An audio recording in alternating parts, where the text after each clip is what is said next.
1 Kings chapter 7. Solomon was building his own house 13 years, and he finished his entire house. He built the house of the forest of Lebanon. Its length was 100 cubits, and its breadth 50 cubits, and its height 30 cubits. And it was built on 4 rows of cedar pillars, with cedar beams on the pillars. And it was covered with cedar above the chambers that were on the 45 pillars, 15 in each row. There were window frames in 3 rows, and window opposite window in 3 tiers. All the doorways and windows had square frames, and window was opposite window in 3 tiers. And he made the hall of pillars. Its length was 50 cubits, and its breadth 30 cubits. There was a porch in front with pillars, and a canopy in front of them. And he made the hall of the throne where he was to pronounce judgment, even the hall of judgment. It was finished with cedar from floor to rafters. His own house where he was to dwell, in the other court back of the hall, was of like workmanship. Solomon also made a house like this hall for Pharaoh's daughter, whom he had taken in marriage. All these were made of costly stones, cut according to measure, sawed with saws back and front, even from the foundation to the coping, and from the outside to the great court. The foundation was of costly stones, huge stones, stones of 8 and 10 cubits, and above were costly stones, cut according to measurement and cedar. The great court had 3 courses of cut stone all around, and a course of cedar beams. So had the inner court of the house of the Lord, and the vestibule of the house. And King Solomon sent and brought Hiram from Tyre. He was the son of a widow of the tribe of Naphtali, and his father was a man of Tyre, a worker in bronze. And he was full of wisdom, understanding, and skill for making any work in bronze. He came to King Solomon and did all his work. He cast 2 pillars of bronze. 18 cubits was the height of one pillar, and a line of 12 cubits measured its circumference. It was hollow, and its thickness was 4 fingers. The second pillar was the same. He also made 2 capitals of cast bronze to set on the tops of the pillars. The height of the one capital was 5 cubits, and the height of the other capital was 5 cubits. There were lattices of checker work with wreaths of chain work for the capitals on the tops of the pillars, a lattice for the one capital, and a lattice for the other capital. Likewise he made pomegranates in 2 rows around the one lattice work to cover the capital that was on the top of the pillar, and he did the same with the other capital. Now the capitals that were on the tops of the pillars in the vestibule were of lily work, 4 cubits. The capitals were on the 2 pillars and also above the rounded projection that was beside the lattice work. There were 200 pomegranates in 2 rows all around, and so with the other capital. He set up the pillars at the vestibule of the temple. He set up the pillar on the south and called its name Jachin, and he set up the pillar on the north and called its name Boaz. And on the tops of the pillars was lily work. Thus the work of the pillars was finished. Then he made the sea of cast metal. It was round, 10 cubits from brim to brim, and 5 cubits high, and a line of 30 cubits measured its circumference. Under its brim were gourds, for 10 cubits, compassing the sea all around. The gourds were in 2 rows, cast with it when it was cast. It stood on 12 oxen, 3 facing north, 3 facing west, 3 facing south, and 3 facing east. The sea was set on them, and all their rear parts were inward. Its thickness was a handbreadth, and its brim was made like the brim of a cup, like a flower of a lily. It held 2,000 baths. He also made the 10 stands of bronze. Each stand was 4 cubits long, 4 cubits wide, and 3 cubits high. This was the construction of the stands. They had panels, and the panels were set in the frames, and on the panels that were set in the frames were lions, oxen, and cherubim. On the frames, both above and below the lions and oxen, there were wreaths of beveled work. Moreover, each stand had 4 bronze wheels and axles of bronze, and at the 4 corners were supports for a basin. The supports were cast with wreaths at the side of each. Its opening was within a crown that projected upward 1 cubit. Its opening was round, as a pedestal is made, 1.5 cubits deep. At its opening there were carvings, and its panels were square, not round, and the 4 wheels were underneath the panels. The axles of the wheels were of one piece with the stands, and the height of a wheel was 1.5 cubits. The wheels were made like a chariot wheel. Their axles, their rims, their spokes, and their hubs were all cast. There were 4 supports at the 4 corners of each stand. The supports were of one piece with the stands. And on the top of the stand there was a round band 1/2 cubit high, and on the top of the stand its stays and its panels were of one piece with it. And on the surfaces of its stays and on its panels he carved cherubim, lions, and palm trees, according to the space of each, with wreaths all around. After this manner he made the 10 stands. All of them were cast alike, of the same measure and the same form.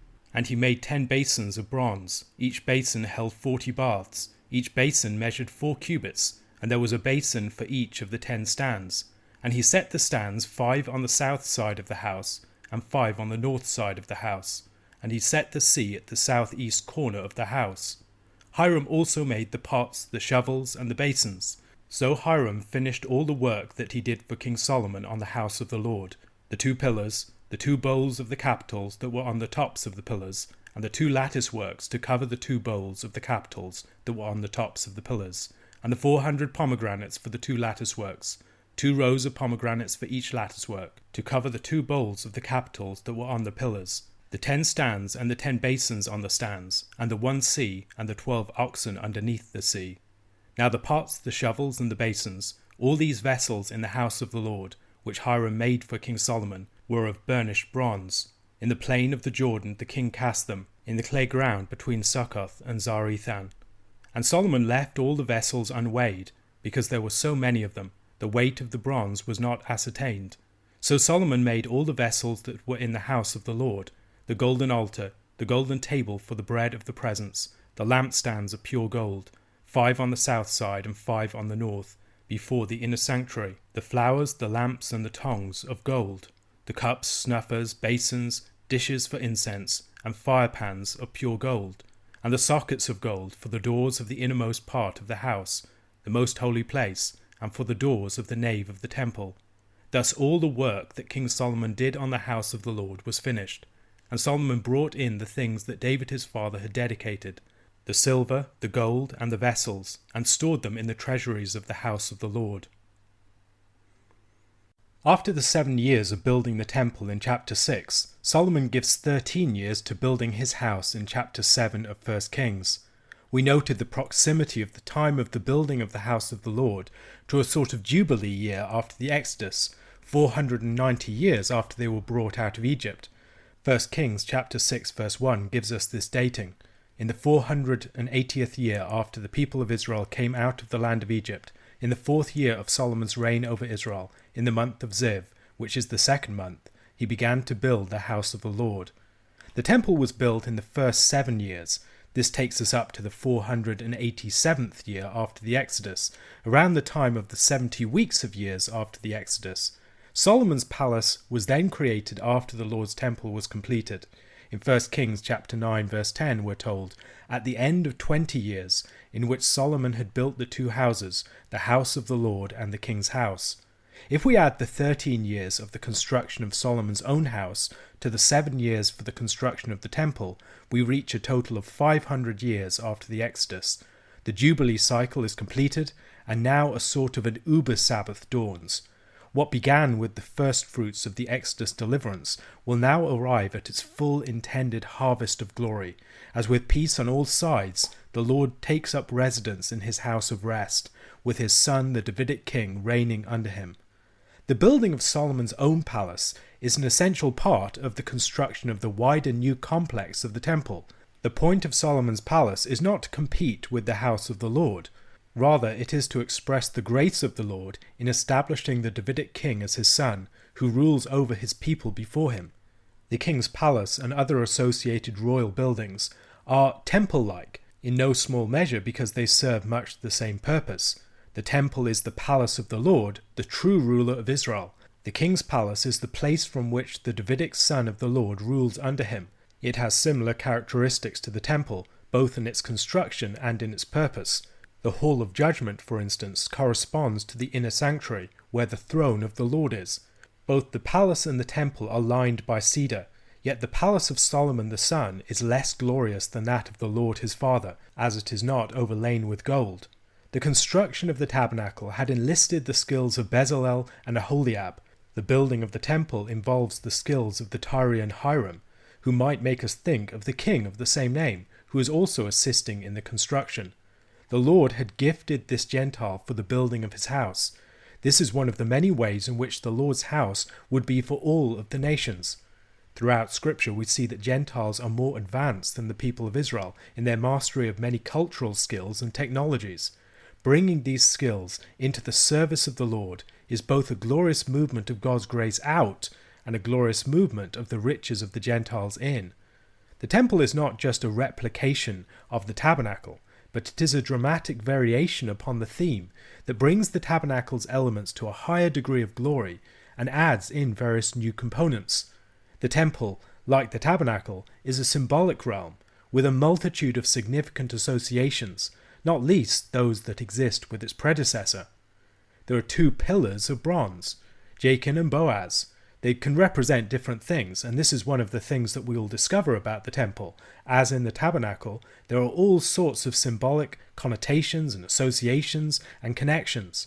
It is a sort of architectural poetry, where objects constructed according to a divinely stipulated design lead you into a whole network of symbolism.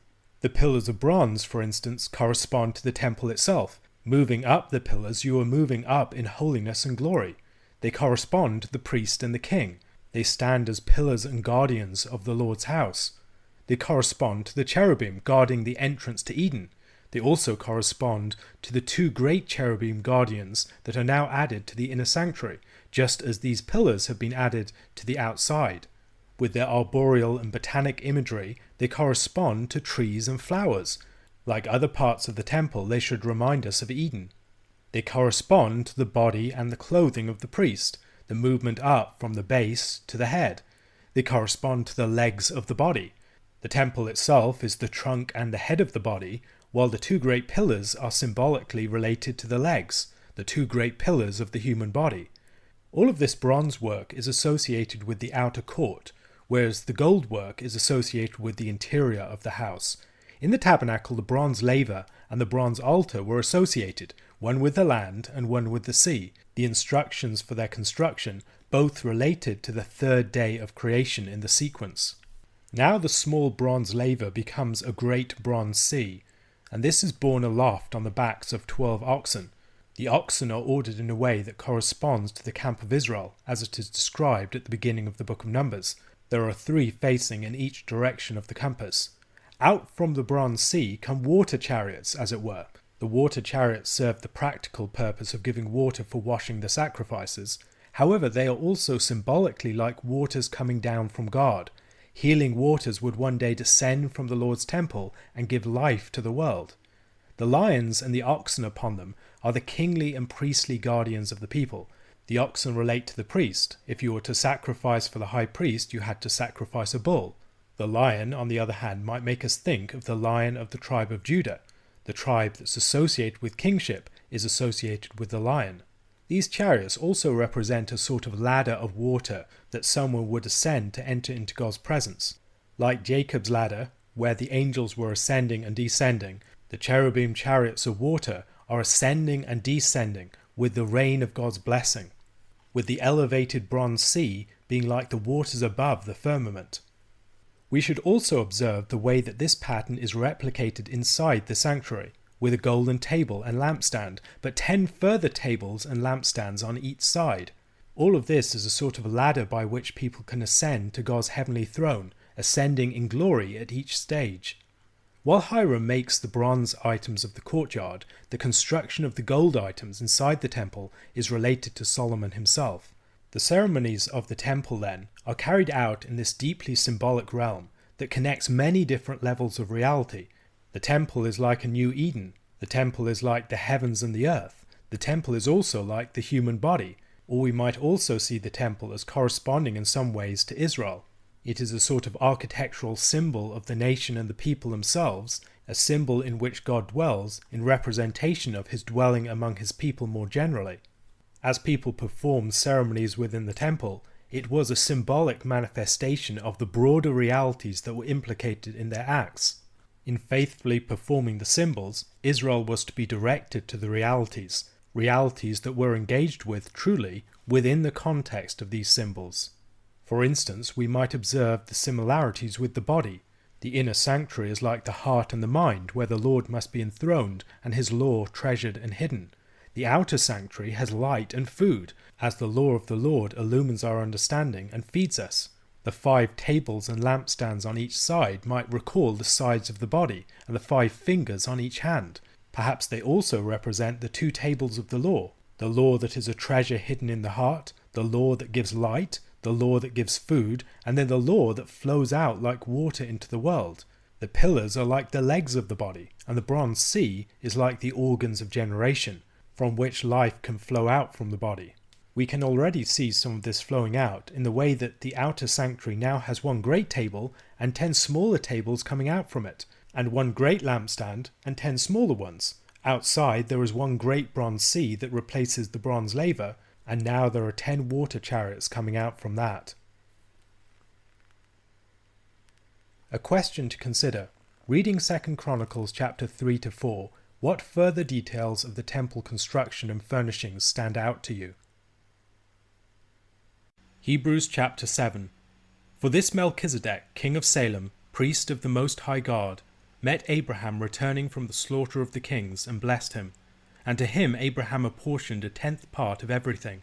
He is first, by translation of his name, king of righteousness, and then he is also king of Salem, that is, king of peace. He is without father or mother or genealogy, having neither beginning of days nor end of life, but resembling the Son of God he continues a priest forever.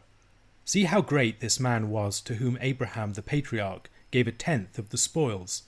And those descendants of Levi who received the priestly office have a commandment in the law to take tithes from the people, that is, from their brothers, though these also are descended from Abraham. But this man, who does not have his descent from them, received tithes from Abraham, and blessed him who had the promises. It is beyond dispute that the inferior is blessed by the superior. In the one case, tithes are received by mortal men, but in the other case, by one of whom it is testified that he lives. One might even say that Levi himself, who receives tithes, paid tithes through Abraham, for he was still in the loins of his ancestor when Melchizedek met him.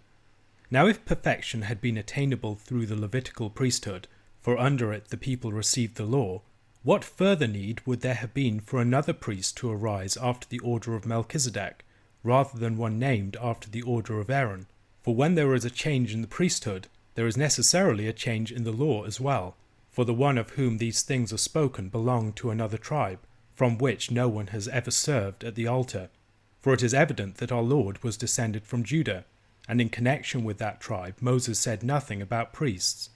This becomes even more evident when another priest arises in the likeness of Melchizedek, who has become a priest not on the basis of a legal requirement concerning bodily descent, but by the power of an indestructible life, for it is witnessed of him, "You are a priest forever, after the order of Melchizedek." For on the one hand, a former commandment is set aside because of its weakness and uselessness, for the law made nothing perfect, but on the other hand, a better hope is introduced, through which we draw near to God. And it was not without an oath, for those who formerly became priests were made such without an oath, but this one was made a priest with an oath by the one who said to him, "The Lord has sworn and will not change his mind. You are a priest forever." This makes Jesus the guarantor of a better covenant. The former priests were many in number, because they were prevented by death from continuing in office, but he holds his priesthood permanently, because he continues forever. Consequently, he is able to save to the uttermost those who draw near to God through him, since he always lives to make intercession for them. For it was indeed fitting that we should have such a high priest, holy, innocent, unstained, separated from sinners, and exalted above the heavens. He has no need, like those high priests, to offer sacrifices daily, first for his own sins, and then for those of the people, since he did this once for all when he offered up himself. For the law appoints men in their weakness as high priests, but the word of the oath, which came later than the law, appoints a son who has been made perfect forever. In chapter 7, the author of Hebrews moves on to discuss the character of Melchizedek. Melchizedek is relevant to his discussion because he quoted Psalm 110 verses 1 to 4 earlier on. "The Lord says to my Lord, sit at my right hand until I make your enemies your footstool. The Lord sends forth from Zion your mighty scepter. Rule in the midst of your enemies. Your people will offer themselves freely on the day of your power. In holy garments from the womb of the morning, the dew of your youth will be yours. The Lord has sworn and will not change his mind. You are a priest forever, after the order of Melchizedek. Having introduced this difficult text into the discussion, the author of Hebrews wants to consider the character of Melchizedek and what his priesthood tells us about the priesthood of Christ. Melchizedek is a strange and unexpected figure. He only appears once, and rather abruptly, in an Old Testament narrative, at a surprising and significant juncture, yet without any real explanation in the text. We find him in Genesis chapter 14, verses 14 to 20.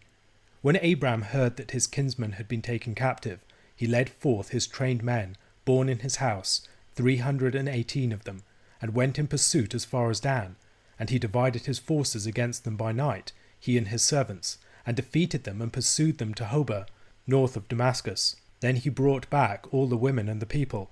After his return from the defeat of Chedorlaomer and the kings who were with him, the king of Sodom went out to meet him at the valley of Shaveh, that is, the king's valley. And Melchizedek, king of Salem, brought out bread and wine. He was priest of God Most High.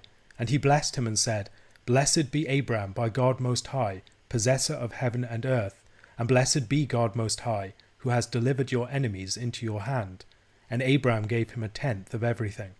Melchizedek is a mysterious character, and the fact that he is mentioned as he is in Psalm 110 verse 4 is probably testimony to the fact that he was already a source of interest long before the book of Hebrews was ever written. Having seen the significance of Psalm 110 verse 4, we are propelled back into Genesis chapter 14 to consider why Melchizedek might actually be raised as a figure of importance. Even within that text, there are ways that he stands out. First of all, we notice that he is given no introduction. He appears briefly on the page of the text, and then vanishes, almost as suddenly as he had first appeared. However, he quite clearly stands out from the character of the king of Sodom. While Abraham refuses to receive anything from the king of Sodom, lest the king of Sodom say that he had made Abraham rich, not only does he receive a blessing from this character, Melchizedek, the king of Salem, he also gives him a tithe of everything that he has. Elsewhere, the tithe is always given to God or to the appointed priests. Yet here is a figure who is not descended from Abraham, who is receiving this tribute of a tenth as the priest, and is also blessing Abraham. He's identified as the priest of God Most High, he's a priest of the true God, yet he is not someone who belongs to the Levitical priesthood that will later be established. Indeed, we are given no details of his genealogy or what qualifies him for his role. By itself, this would invite much reflection. However, when we look even more at the context, further things open up. Many of the stories of Genesis, and particularly the story of Abraham, have anticipatory qualities. They play out the story of the descendants of Abraham in advance. In chapter 12, Abraham goes into the land. There's a famine that leads him away from the land. He goes down to Egypt. There are plagues upon Pharaoh, and then he is let out with many gifts. He goes back to the land of Canaan, which is inhabited by the Canaanites at the time. He spies out the land. The Lord declares that he will give the land to him. Having separated from his nephew Lot, Lot is then captured. Abraham wins a great victory against those who have captured Lot, and engages in a sort of conquest of the entire land. And having done all of that, he is met by the king of Jerusalem, who comes bearing bread and wine. He is described as a priest of God Most High, and then he blesses Abraham and receives a tithe. As a figure in the story, Abraham represents his descendants. They are going to be delivered from Egypt, they're going to spy out the land, and then they're going to win a great conquest in it. And finally, they will arrive at Jerusalem. But just at the point where we would expect Abraham, representing his descendants, including the tribe of Levi, to take center stage, we have this other mysterious figure. And that, I believe, is why he is seen to be so significant. The point is not that the character of Melchizedek was necessarily some miraculous figure. Rather, it's what he stands for as a figure. Whoever he was as a historical person, he stands for so much more in the context of the text and the way it has been told. He is clearly anticipating and standing for something very important, yet it is very mysterious to us. Much as we might wonder about the significance of the sacrifice of Isaac on Mount Moriah and the importance of the ram caught in the thicket and other details like that, we might wonder about the character of Melchizedek. Who does he represent? What does he stand for? Why is this figure presented as someone who is greater than Abraham, who takes the center stage at this very important moment? Of course, as he is the king of Salem, He might make us think of David, who became the king of Jerusalem. The priest king of Jerusalem corresponds to a Davidic Messiah that will arise. And having been raised up as this character, as a king of righteousness and peace, he will bring about something that eclipses the Levitical priesthood. Consequently, although Christ does not fulfill the requirements for the Levitical priesthood, he can belong to a different type of priesthood, a different order, the order of Melchizedek. He is the one who is prefigured by this character within the story of Genesis chapter 14. And once this foreshadowing is appreciated, so many of the mysteries and conundrums of the story of Genesis 14 fall into place. We begin to understand what this mysterious character of Melchizedek is doing there at that juncture. We also begin to understand better Psalm 110 verse 4, why this great figure who is elevated might be described as having the priesthood of Melchizedek. And now that we have an eternal priest according to this order, we no longer need the Levitical priesthood, which was only temporary. That priesthood was never going to bring perfection. And in contrast with that priesthood, appointment to this priesthood comes with an oath. The Lord has sworn and will not change his mind. You are a priest forever. Because Christ is an eternal priest according to the order of Melchizedek, he is able to bring us to God in a far greater way than any of the Levitical priests could do, not just because they were sinful, but because their priesthood was limited. His priesthood eclipses theirs. He is so much more suited as a high priest to bring us to God. He is one who is holy, innocent, unstained, separated from sinners, and exalted above the heavens. He is like the unblemished lamb, the one that can represent people and bring them into God's presence. He is the one who participates fully in flesh, but is not stained by its sin. And as a result, he can represent us fully and compassionately enter into our life, while still being able to act in a powerfully vicarious manner for us. As he is separated from sin, he does not need to offer sacrifices for himself first, nor indeed does he need to offer repeated sacrifices for the people. He offered himself once and for all as a complete and perfect sacrifice, one that was perfectly suited to bring people to God. The law appoints men in their weakness as high priests, but the word of God's oath, which comes later than the law and surpasses the law, appoints this Son, the one who has been perfected forever. He is the one by whom we can be brought fully into the presence of God. A question to consider. What role is the immortality of Christ playing in the author of Hebrews' argument?